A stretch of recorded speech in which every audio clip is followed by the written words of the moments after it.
Example 1.5 क्या कह रहा है, मैं रीड करता हूँ पहले ना। Vapour pressure of chloroform and dichloromethane at 298 kelvin are 200 mmHg एंड 415 mmHg। और दो अलग अलग लिक्विड लिए, एक क्लोरोफॉर्म लिक्विड है और एक डाइक्लोरोमीथेन, और इनका प्योर का वेपर प्रेशर दे रखा है। एक को ए मान लो, दूसरे को क्या मान लो, बी। समझ में आ रही बात? तो मैं क्लोरोफॉर्म को मान लेता हूँ पहले से ही है ना, क्लोरोफॉर्म मेरा ए है और डाइक्लोरोमीथेन मेरा बी है। क्वेश्चन में गिवन है PA0 की वैल्यू है 200 mmHg, क्लोरोफॉर्म का वेपर प्रेशर दे रखा है और उसका भी दे रखा है PB0 415 mmHg। क्या पहली लाइन समझ में आई सबको? सेकंड है calculate vapour pressure of the solution. इन दोनों को मिला के, क्या दो वोलेटाइल लिक्विड है, दो वोलेटाइल लिक्विड मिला के एक सॉल्यूशन बनाया है और उसका वेपर प्रेशर निकालना है, तो P टोटल निकालना है बाय मिक्सिंग। सॉल्यूशन ऐसा बनाया है, 25.5 ग्राम लिया है अपन ने क्लोरोफॉर्म एंड 40 ग्राम लिया है अपन ने कौन, डाइक्लोरोमीथेन।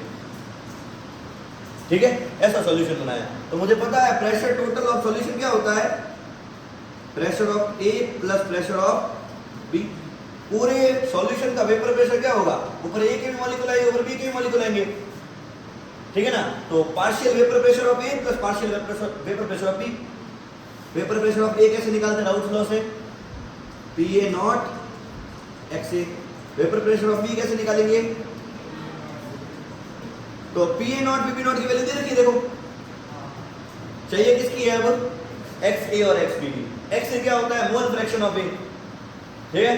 मोल फ्रैक्शन निकालने के लिए पहले मोल सही, अपन को क्या वेट दे रखा है, क्या मोलर मास निकाल दोगे, ठीक है। तो सबसे पहले मैं मोलर मास निकाल के रखता हूँ ना, मोलर मास ऑफ क्लोरोफॉर्म निकाला था, सीधा बता दो मैं direct. Carbon 12, chlorine 35.5 × 3, hydrogen 1, total कितना आया, 119.5। सब पे ही आ रहा है, ठीक है। डाइक्लोरोमीथेन का कितना आया, ठीक है। Molar mass of CH2Cl2 is 85 ग्राम पर मोल। क्या ये दोनों आ गए थे अपने पास, ठीक है। दो मोलर मास आ गए, क्या मोल्स निकाल देंगे फिर, moles of chloroform equal to given mass कितना है 25.5 डिवाइड बाय मोलर मास कितना है 119.5। क्या मोल्स आ जाएंगे ऐसे, कितने आए 0.213,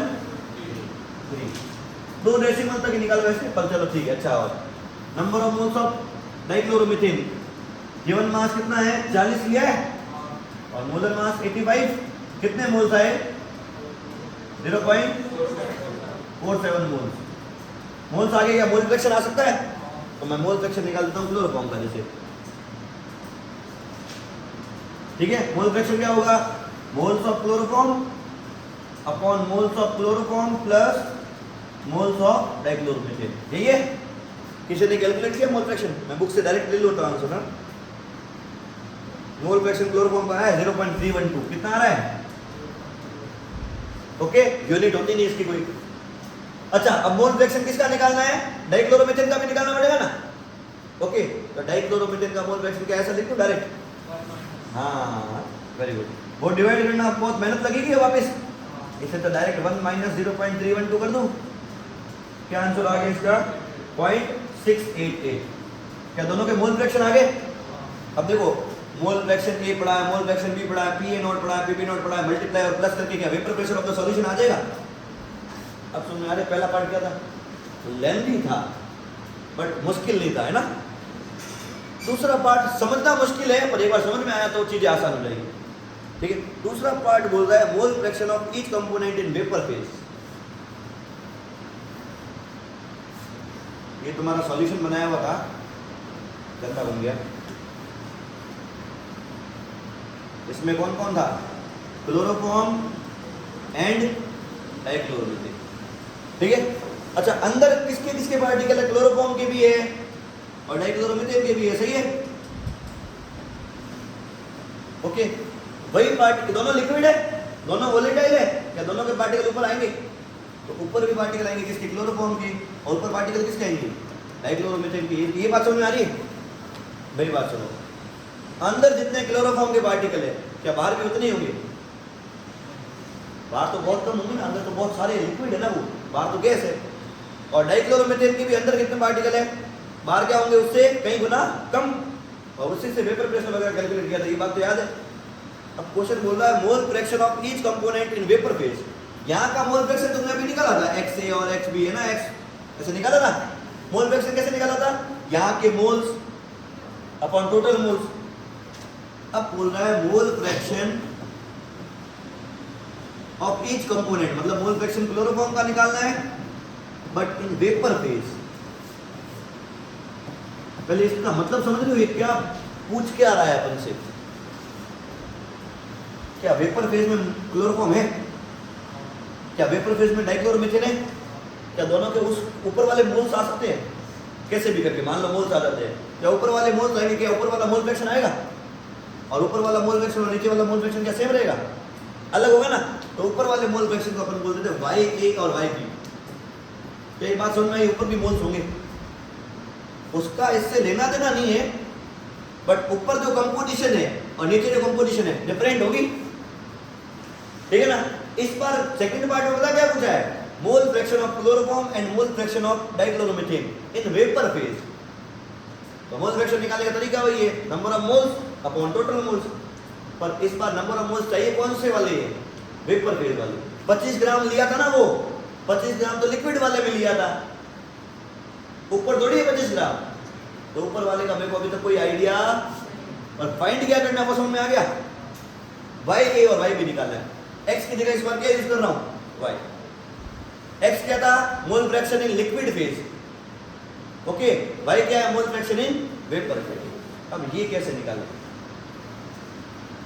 इसको निकालने के लिए तुमको पहले एक चीज आनी चाहिए, ये चाहिए कि किसी भी लिक्विड के अंदर या किसी भी गैस के अंदर, मान लो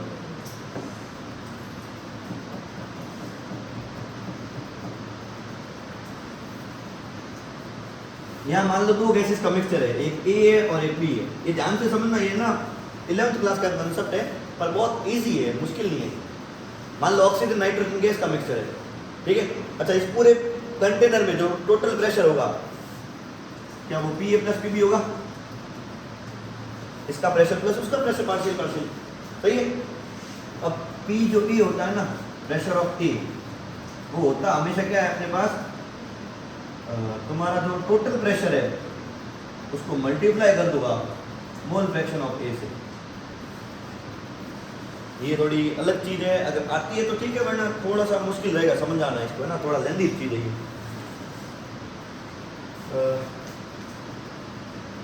इसको ऐसे समझो, मैंने एक इसका मतलब क्या समझना था तुम देखो, pressure due to A, partial pressure of A जो होगा ना, उसको निकालने का तरीका क्या है, टोटल प्रेशर कितना है उसमें से ए का कितना मोल फ्रैक्शन है, बस मल्टीप्लाई कर लो। जैसे हवा में ऑक्सीजन कितना है 21% और नाइट्रोजन कितना है 79%, ऐसा मान लो एक बार, 2 ही गैसेज है मान लो, सही है। और हवा का टोटल प्रेशर कितना है 1 atm, एयर का टोटल प्रेशर कितना है 1 atm, तो 1 atm क्या है अपना प्रेशर टोटल, ठीक है। और ये है अपना ऑक्सीजन का कंपोजिशन, और ये किसका कंपोजिशन है, नाइट्रोजन, सही है। अब मैं अगर बोलता हूं कि प्रेशर ड्यू टू नाइट्रोजन कितना है, तो तुम कहोगे सर 1 atm टोटल प्रेशर है, उसका 79% कौन लगा रहा होगा, नाइट्रोजन, क्योंकि 79% मॉलिक्यूल्स किसके है, नाइट्रोजन के, ठीक है ना। ये परसेंटेज है, क्या इसको मोल फ्रैक्शन में ला सकते हो, कैसे ला सकते हो, मान लो 100 मॉलिक्यूल्स है टोटल, 100 में से 79 किसके मॉलिक्यूल्स होंगे, नाइट्रोजन के, और 21 किसके मॉलिक्यूल्स होंगे, ऑक्सीजन, सही है। तो moles of nitrogen upon total moles कर दूंगा, क्या मोल फ्रैक्शन नहीं आ जाएगा 0.79, टोटल 100 है, ओके। अच्छा, इसको ऐसे समझो, प्रेशर ड्यू टू नाइट्रोजन को ऐसे लिख सकता हूं, pressure total into mole fraction of nitrogen. किसी भी गैस के मिक्सचर के अंदर, ये लाइन याद रखना, ये लाइन बहुत इंपॉर्टेंट है, किसी भी गैस के मिक्सचर के अंदर इंडिविजुअल गैस का जो प्रेशर होगा वो होगा क्या, टोटल प्रेशर देख लो आप पूरे गैस का, उसमें उसका मोल फ्रैक्शन मल्टीप्लाई कर दो। उसका मोल फ्रैक्शन अगर कम है तो प्रेशर भी उसकी तरफ से कम आएगा, उसका मोल फ्रैक्शन ज़्यादा है तो उसकी तरफ से प्रेशर भी क्या आएगा, ज़्यादा। ये कंसेप्ट आएगा तो मैं वो क्वेश्चन करवा पाऊंगा तुमको, वेपर फेज वाला। कैसे समझ में आई क्वेश्चन? ये कंसेप्ट क्या बोलता है? अच्छा, प्रेशर ड्यू टू ऑक्सीजन क्या होगा बता दो। Total pressure multiplied by mole fraction of oxygen. क्या समझ में आ गई बात? पक्का? बोल वापिस, एक बार वापिस देखो। देखो मैं क्या कह रहा हूं, किसी भी गैसियस मिक्सचर के अंदर, किसी भी गैसियस मिक्सचर के अंदर तुम्हारे पास अगर टोटल प्रेशर पड़ा है और मेरे को इंडिविजुअल प्रेशर निकालने, उल्टा काम तो आसान है कि इंडिविजुअल प्रेशर पड़े एंड टोटल निकालना, तो ऐड कर दो। इंडिविजुअल पड़े, ए का पड़ा है, बी का पड़ा है, टोटल निकालना, तो पी टोटल क्या होगा? P A plus P B. उल्टा पूछ लिया कि गैसियस मिक्सचर के अंदर ए का प्रेशर कितना है, मेरे पास टोटल पड़ा है, तो अपन कहेंगे गैसियस मिक्सचर के अंदर ए का जो पार्ट है, पार्शियल प्रेशर ऑफ ए, ए का कितना भाग आएगा प्रेशर में से, पार्शियल प्रेशर ऑफ ए का कितना पार्ट आएगा, वो क्या होगा? टोटल प्रेशर मल्टीप्लाइड बाय ए का मोल फ्रैक्शन। हाँ बोलो क्या? इस वाले में अगर मैं बोलता है कि प्रेशर ड्यू टू बी कितना होगा, तो बताओ क्या कहोगे?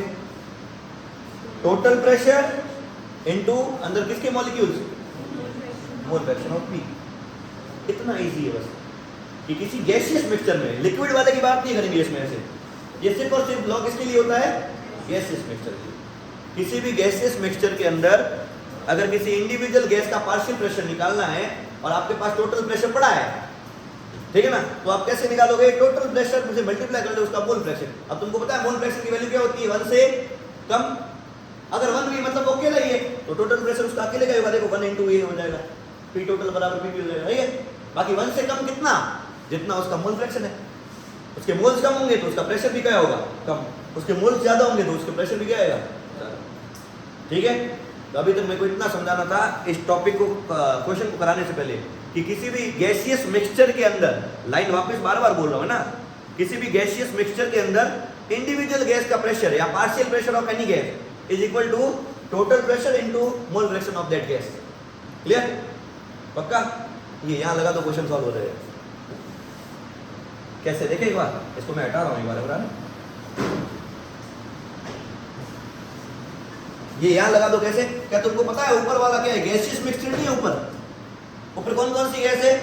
एक क्लोरोफॉर्म और एक डाइक्लोरोमीथेन। ध्यान देना, ये क्वेश्चन सॉल्व हो जाएगा। ऊपर कौन कौन सी गैस है?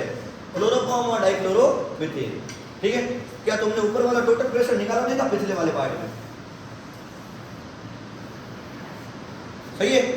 क्या तुम पी और पीबी का इंडिविजुअल निकाल नहीं सकते हो? पी क्या होगा? पी नॉट एक्स, पीबी क्या होगा? P B not X. सही है।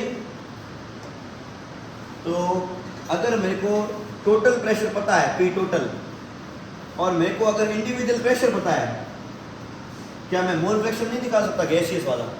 कैसे? P total, P due to A वो होगा P total into mole fraction of A. ये अभी ये पढ़ा रहा है कि पार्शियल प्रेशर किसी गैस का जो होगा वो क्या होगा? टोटल प्रेशर मल्टीप्लाई बाय उसका मोल फ्रैक्शन। पर अभी जो मोल फ्रैक्शन की बात कर रहा हूं वो मोल फ्रैक्शन है गैसियस वाला। अभी जिस मोल फ्रैक्शन की बात कर रहा हूं वो मोल फ्रैक्शन कौन सा है? गैसियस वाला, क्योंकि मैं गैसियस मिक्सचर की बात कर रहा हूं। और वही तो फाइंड करना है क्वेश्चन में कि प्रेशर ड्यू टू क्लोरोफॉर्म जो होगा उसको निकालने का एक और तरीका है। एक तो तरीका वो था, प्रेशर ड्यू टू क्लोरोफॉर्म क्या था? पीए नॉट एक्स है ना। और एक और फॉर्मूला है पी टोटल इंटू वाई। अब ये क्या देखा, दोनों फॉर्मूलों से क्लोरोफॉर्म का प्रेशर आ रहा है। एक फॉर्मूले में अपन क्या कर रहे हैं? क्लोरोफॉर्म का लिक्विड में कितना कंपोजिशन है उसको देख के बता रहे, जो राउल्ट्स लॉ है। राउल्ट्स क्या बोलता था कि लिक्विड में क्लोरोफॉर्म कितना है उसके हिसाब से मैं बता दूंगा तुमको कि वेपर में कितना आएगा। ठीक है। दूसरा फॉर्मूले को बोलते हैं डाल्टन्स लॉ। वो क्या बोलता है कि गैस के अंदर क्लोरोफॉर्म का तेरे को प्रेशर चाहिए तो मुझे टोटल प्रेशर दे और उसके मोल फ्रैक्शन से मल्टीप्लाई कर दे, गैस वाला। ये मोल फ्रैक्शन गैस वाला है, ये मोल फ्रैक्शन कौन सा वाला है? लिक्विड वाला है। दोनों से आ किसका प्रेशर रहा है? क्लोरोफॉर्म का ऊपर वाला प्रेशर ही आ रहा है। ठीक है। तुम ये पी टोटल क्या पिछले वाले फॉर्मूले से फाइंड नहीं करके बैठे हो? और पी क्लोरोफॉर्म इससे फाइंड कर दोगे या पिछले में भी फाइंड किया ही है? क्या उससे वाई ए आ जाएगा? वाई ए जो है mole fraction of A equal to क्या हो जाएगा, P total divided by P A. ये फॉर्मूला है। वाई इक्वल टू क्या हो जाएगा, P total upon pressure A. P total कहां से आया, पिछले क्वेश्चन सॉल्व करके। पी ए कहां से आया, वो राउंड फ्लो के हिसाब से वाई आ जाएगा। और अभी समझ नहीं आता है तो इसको एक बार है ना वापस एक क्वेश्चन ट्राई करने के बाद आएगा, अब नहीं आ पाएगा इससे ज्यादा।